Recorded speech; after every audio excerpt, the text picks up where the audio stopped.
Hello, welcome back to our channel. നമുക്ക് നല്ല അടിപൊളിയായിട്ടൊരു sausage dry fry ഉണ്ടാക്കിയെടുക്കാം. അപ്പം അതിനായിട്ട് ആദ്യം തന്നെ സോസേജ് ചെറിയ കഷ്ണങ്ങളാക്കി മുറിച്ചെടുക്കുക. എന്നിട്ട്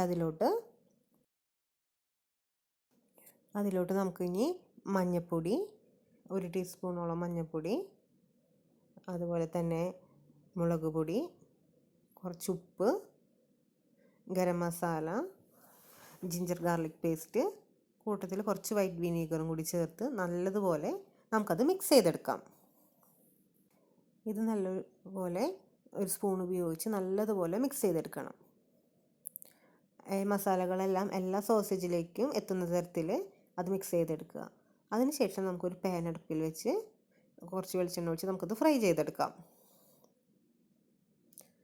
വളരെ കുറച്ച് ഓയിൽ മാത്രം ചേർത്താൽ മതി. നമുക്ക് ചെറുതായിട്ടൊന്ന് ഫ്രൈ ചെയ്തെടുത്താൽ മതി ഇത്. അപ്പോൾ സോസേജ് എല്ലാം ഒരുമിച്ച് തന്നെ ഒറ്റ ട്രിപ്പായിട്ട് തന്നെ ഞാൻ അവിടെ വറുത്ത് കോരുന്നുണ്ട്. അപ്പോൾ നല്ലതുപോലെ അതൊന്ന് വറുത്തെടുക്കാം.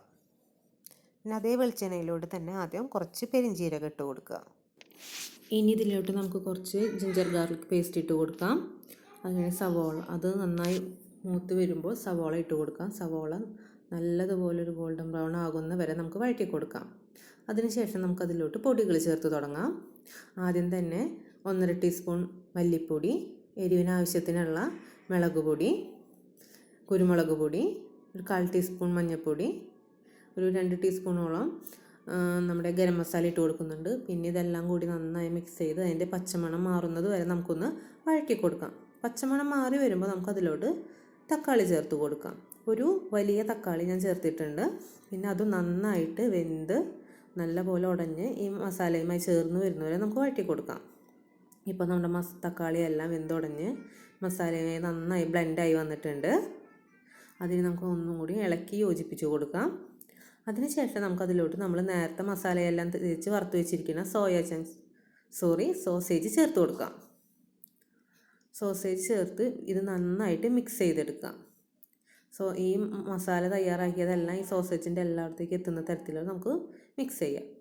അങ്ങനെ മിക്സ് ചെയ്തതിന് ശേഷം നമുക്കിതിലേക്ക് ഒരു 2 ടീസ്പൂണോളം ടൊമാറ്റോ കെച്ചപ്പും വളരെ കുറച്ച് മാത്രം മല്ലിയില ഇട്ട് കൊടുത്ത് 1 ടീസ്പൂൺ വിനീഗറും ചേർത്ത് കൊടുത്ത് നമുക്കിത് നന്നായിട്ട് ഇളക്കി യോജിപ്പിച്ചെടുക്കാം.